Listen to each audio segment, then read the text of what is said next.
Buenas tardes a todos, mi nombre es Carlos Volcán, soy residente del primer año del posgrado de Gastroenterología del Hospital Central de Valencia y el tema del que hablaremos a continuación se denomina proctitis actínica.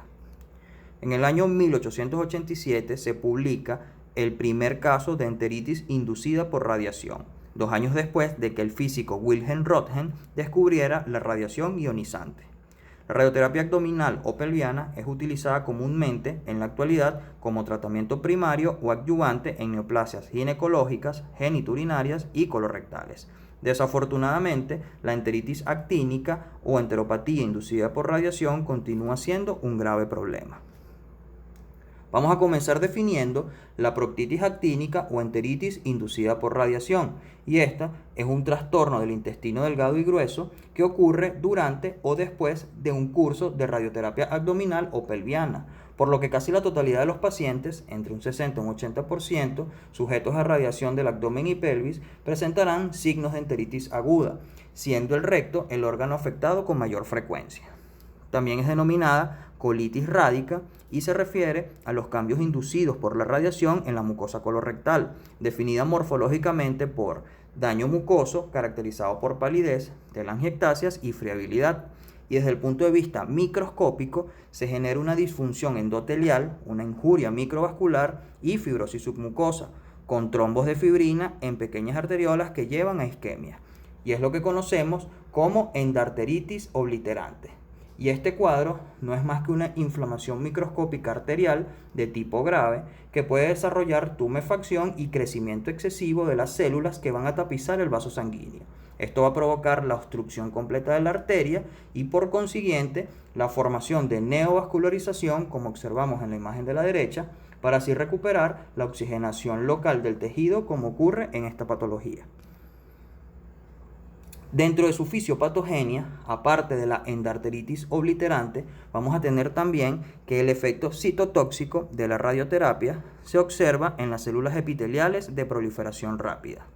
También puede observarse necrosis de la pared de las células de la cripta después de 24 horas de una dosis diaria de 150 Grays. En las semanas subsiguientes ocurre una pérdida progresiva de células, atrofia vellosa y dilatación de las criptas. Entonces, tenemos que en resumen, el daño tisular inducido por radiación se desarrolla de dos maneras. Primero, en forma aguda, y está causado por una lesión a nivel de las células mitóticamente activas de las criptas intestinales. Y esto va a depender de la fracción de la dosis aplicada, del tamaño del campo, del tipo de radiación y de la frecuencia del tratamiento. Y en segundo lugar, en forma crónica, causada por lesión a nivel de las células con menor actividad mitótica, a nivel del endotelio vascular y células del tejido conectivo. También vamos a encontrar otros hallazgos, como es el caso de una alteración de la normal repoblación del epitelio intestinal. También vamos a encontrar pérdida de la superficie absortiva por diferentes grados de daño vellositario. Vamos a tener formación de microulceraciones con disrupción de la barrera epitelial y por consiguiente pasaje de endotoxinas y microorganismos que van a activar una cascada de citoquinas y células inflamatorias, lo que va a empeorar la isquemia local y formación de neovascularización. En su epidemiología vamos a tener que es una complicación que ocurre en el 5 a 20% de los pacientes que son sometidos a radioterapia por cáncer de próstata, cervix, útero, recto, ano, vejiga, testículos, entre otros. De todos los órganos gastrointestinales, el recto es el más afectado por la radioterapia. Aproximadamente el 70% de los pacientes que recibieron radioterapia pélvica experimentan síntomas rectales durante su tratamiento. Hasta un 5% pueden desarrollar complicaciones como fístulas, estenosis o incontinencia. Y no existe prevalencia en cuanto a raza y sexo y se puede manifestar en cualquier edad. Dentro de los factores de riesgo vamos a tener primero que dependen de las dosis de radiación, de la técnica utilizada, del fraccionamiento de la dosis y del área del tumor.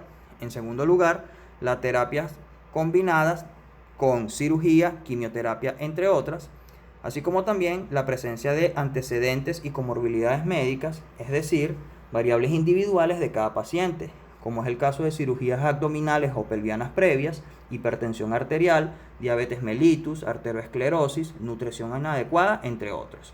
También vamos a tener que individuos delgados, añosos o de sexo femenino poseen mayores posibilidades de presentar daños por radioterapia debido a la mayor exposición de sus asas intestinales a nivel pelviano. Y también tenemos que, según limitados estudios retrospectivos no controlados, pacientes con enfermedad inflamatoria intestinal conocida presentarían un mayor riesgo de cursar con una enfermedad intestinal severa. Vamos a tener que esta enfermedad se clasifica en proctitis aguda y proctitis crónica. La proctitis aguda va a cursar con un proceso inflamatorio que involucra solo la mucosa superficial y puede aparecer desde el inicio del tratamiento con radioterapia hasta 3 meses después.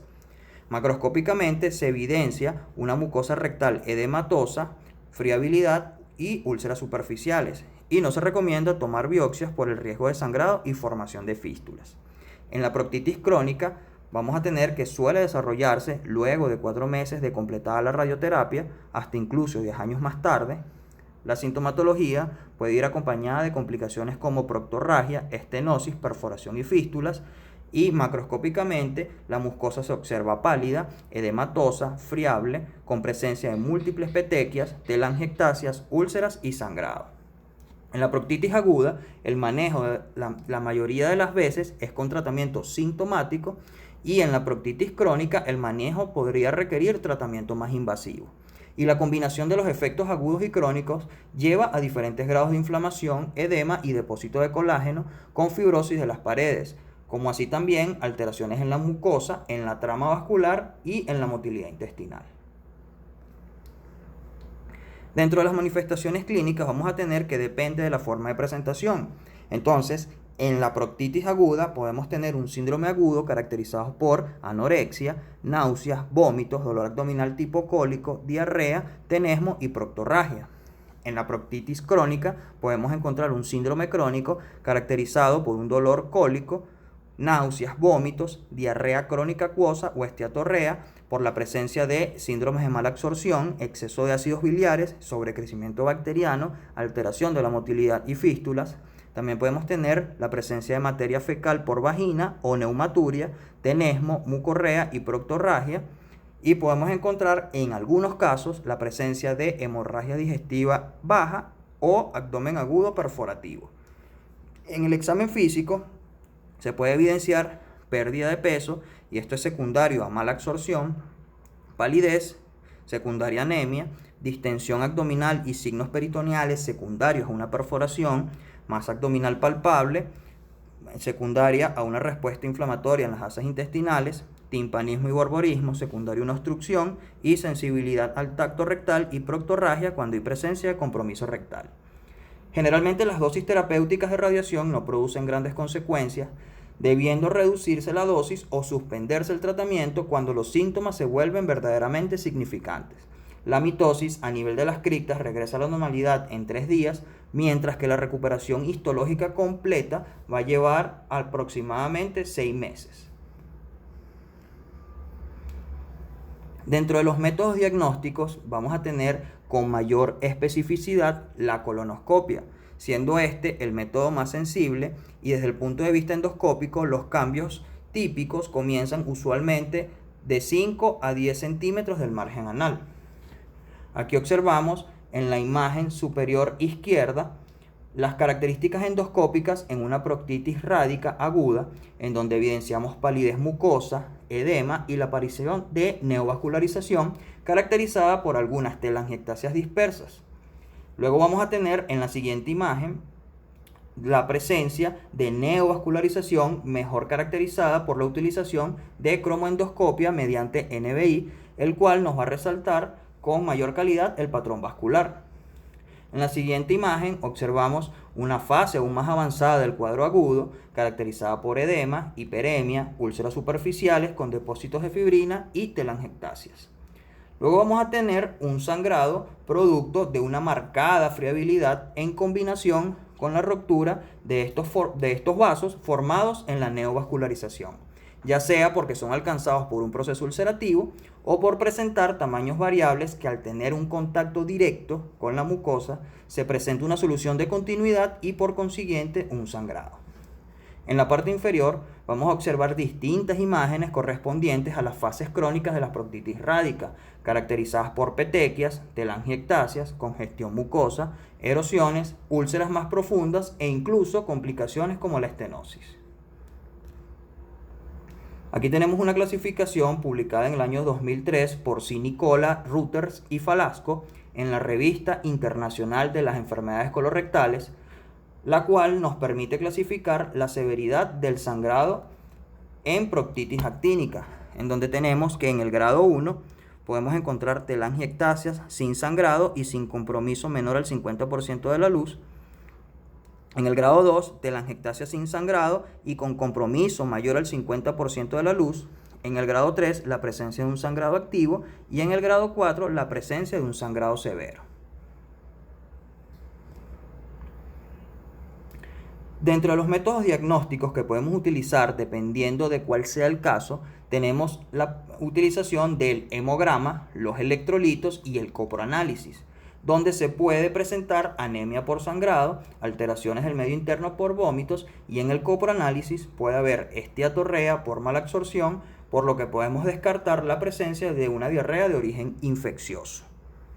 En la radiografía directa de abdomen de pie y en decúbito, este es un estudio no específico, donde se puede evidenciar un ilio, sobre todo en un cuadro agudo, con asas dilatadas y con niveles hidroaéreos, sobre todo en cuadros de obstrucción intestinal, como observamos en la imagen superior derecha, o la presencia del signo de revoque, que consiste en edema de la pared intestinal. Luego tenemos el colon por enema, el cual obtiene mayores detalles de la mucosa intestinal, evidencia de estenosis y fístulas, como observamos en la imagen inferior derecha. Este puede mostrar asas separadas, engrosadas, adherencias, con asas poco distendidas, ausencia de astras y ulceraciones. Ok. En la rayos X de abdomen simple podemos encontrar un signo radiológico de importancia clínica denominado signo de Passmann o signo de revoque. Este se evidencia mejor en la radiografía simple de abdomen en posición de decúbito y se caracteriza por la presencia de aire dentro del intestino delgado dilatado, y los límites entre las asas se van a ver blanquecinos, como observamos en la imagen de la izquierda, y aumentados de espesor debido a que el intestino ha sido revocado en las paredes con fibrina por la presencia de una peritonitis. En la imagen de la derecha vamos a observar esta fibrina cubriendo las asas intestinales, la cual apresa a las bacterias y bloquea la diseminación de la infección. Esta recubre el peritoneo, dando el signo radiológico de revoque que indica peritonitis. Luego vamos a tener que la tomografía axial computarizada de abdomen y pelvis con doble contraste es un excelente método para confirmar obstrucción y la localización de la misma. Esta puede ayudar a delimitar fístulas e identificar accesos y afección peritoneal posterior a una perforación. Se puede recurrir a una rectosimoidoscopia en casos de no contar con colonoscopia, siempre que se tenga la sospecha de que el paciente fue expuesto a radiación pélvica y presenta síntomas rectales, pero esta se caracteriza por presentar una sensibilidad mucho menor a la colonoscopia. Aquí tenemos una escala que nos define la severidad combinando datos clínicos y endoscópicos en la proctitis crónica, en donde podemos tener grados menos severos, como es el grado 1, en donde podemos tener la presencia de dolor, urgencia ocasional, úlceras superficiales menor de 1 centímetro, sangrado oculto y estenosis leve, hasta casos más severos, como es el grado 5, en donde podemos tener sepsis, fallo multiorgánico e incluso muerte. Ok. Dentro de los métodos diagnósticos también podemos tener el diagnóstico histológico, en donde vamos a tener que en la proctitis aguda podemos encontrar hallazgos como hiperemia, edema, infiltración inflamatoria de la mucosa, acortamiento de las vellosidades, accesos crípticos con adelgazamiento de la mucosa y ulceración. En la proctitis crónica podemos tener hallazgos como degeneración de las células epiteliales con parches de fibrina, siendo patognomónicas las células grandes en espuma a nivel de la íntima. Se va a observar fibrosis submucosa, obliteración de pequeños vasos con isquemia progresiva e irreversible. Aquí la isquemia afecta en primera instancia a la mucosa, progresando luego a la submucosa y por último a la muscular y a la serosa, con necrosis y ulceración que puede concluir desde el punto de vista macroscópico a afecciones macroscópicas como es el caso de la perforación o el desarrollo de fístulas.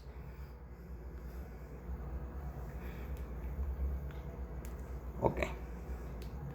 Dentro de los diagnósticos diferenciales vamos a tener algunos cuadros como es el caso del síndrome de sobrecrecimiento bacteriano y mala absorción por otras causas, la enfermedad inflamatoria intestinal, la presencia de hemorroides y hemorragia diverticular, las neoplasias gastrointestinales y la colitis isquémica, así como también otras causas que nos produzcan obstrucción intestinal y perforación intestinal. El tratamiento va a depender del tipo de proctitis y de la severidad del caso, siendo los no invasivos los de elección en cuadros agudos leves a moderados.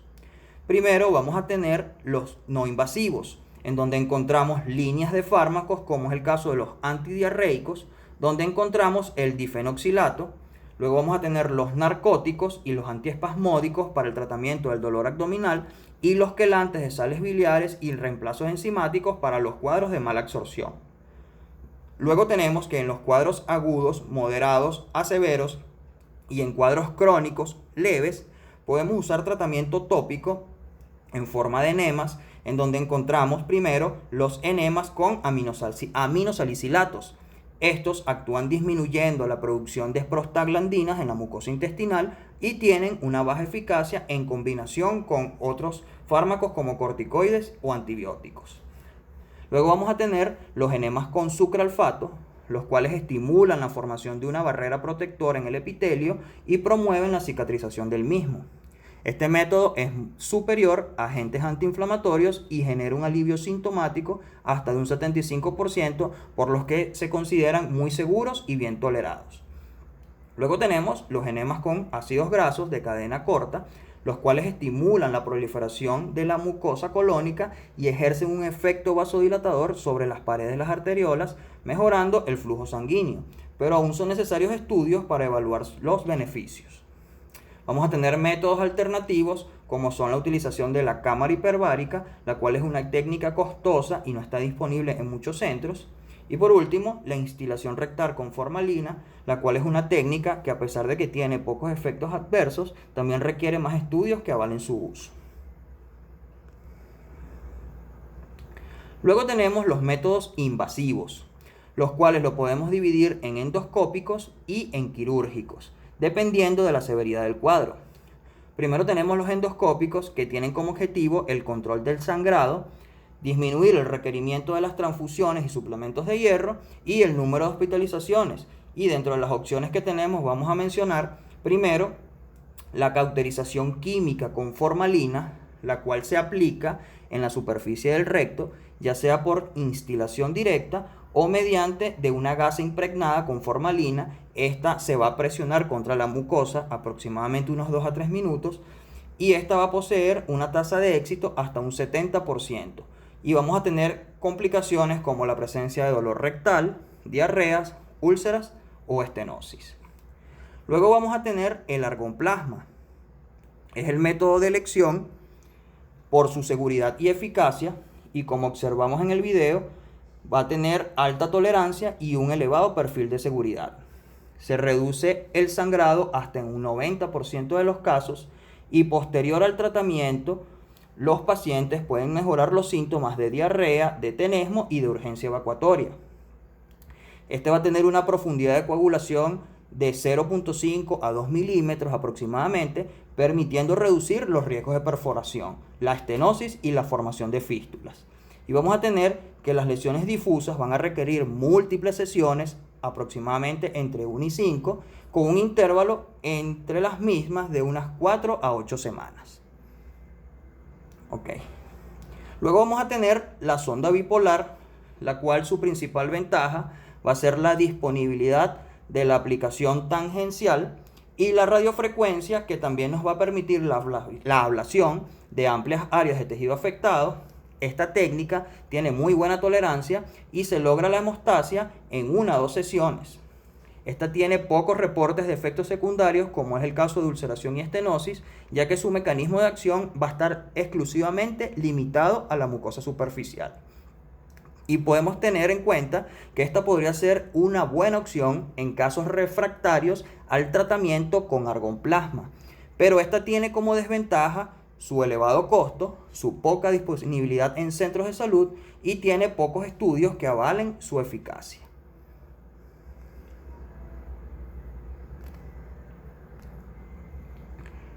Aquí tenemos un video cortesía del doctor Montserrat en donde aplicó tratamiento con argonplasma en un paciente con proctitis crónica posterior a radioterapia por cáncer uterino con excelentes resultados, y los parámetros que utilizó del argón, los cuales nos recomendó, van a ser los siguientes: una potencia entre 30 a 60 watts y una tasa de flujo de 0.5 a 2 litros por minuto, ya que las tasas de complicaciones con estos parámetros son bajas, siendo las más frecuentes el dolor anal y el dolor rectal, cuando el procedimiento sobre todo se realiza cerca de la línea dentada. Pero estos se pueden resolver de manera espontánea con la utilización de analgésicos. También se han presentado otras complicaciones como las úlceras rectales, las estenosis, pero en un porcentaje muy pequeño de casos.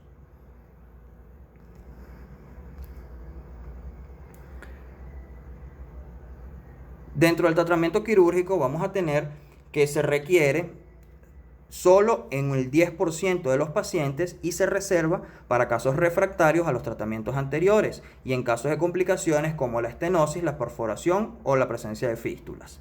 Las dos indicaciones más frecuentes son las estenosis rectales o rectosigmoideas y las fístulas rectovaginales. Estas tienen altas tasas de complicaciones que van de un 30 a un 60% y una tasa de mortalidad incluso hasta de un 10%.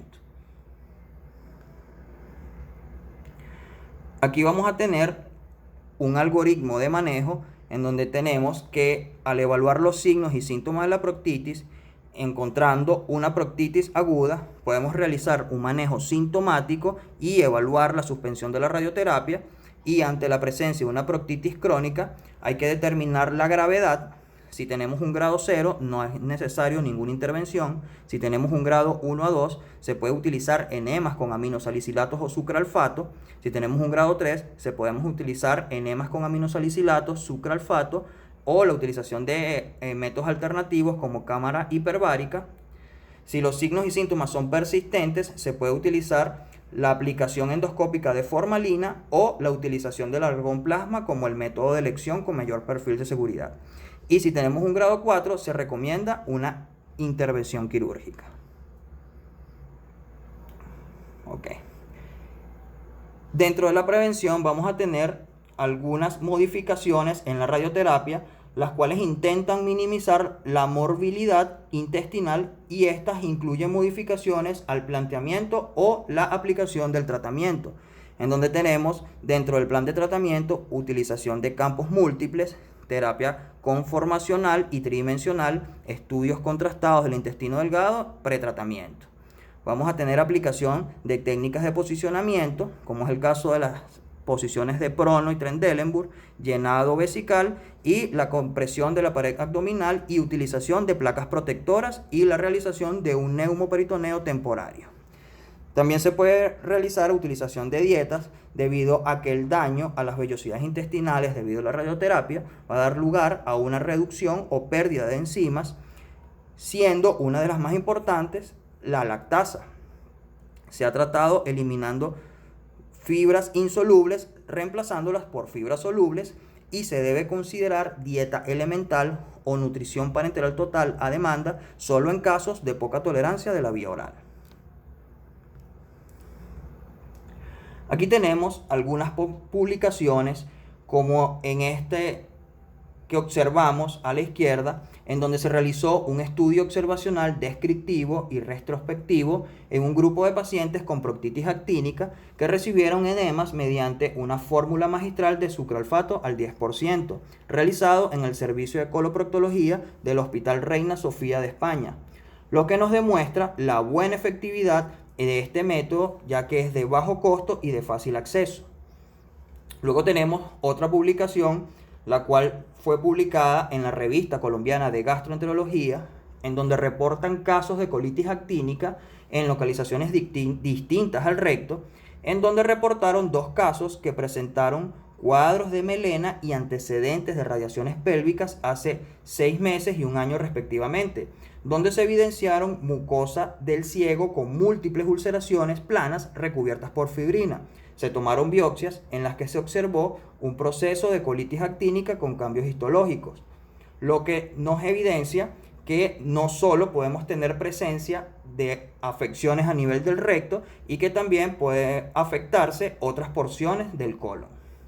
Y en este último, de la derecha, fue publicado en la Revista Española de Enfermedades Digestivas, en donde se realizó un estudio retrospectivo en el Servicio de Gastroenterología del Hospital de Alicante en España, realizándose una búsqueda retrospectiva de aquellos pacientes diagnosticados con proctitis actínica entre el año 2004 y 2007, analizando el número de sesiones de fulguración con plasma de argón que fueron necesarias para la resolución sintomática, y se concluyó que en la literatura hay descritos múltiples tratamientos de la proctitis actínica, como los que mencionamos anteriormente.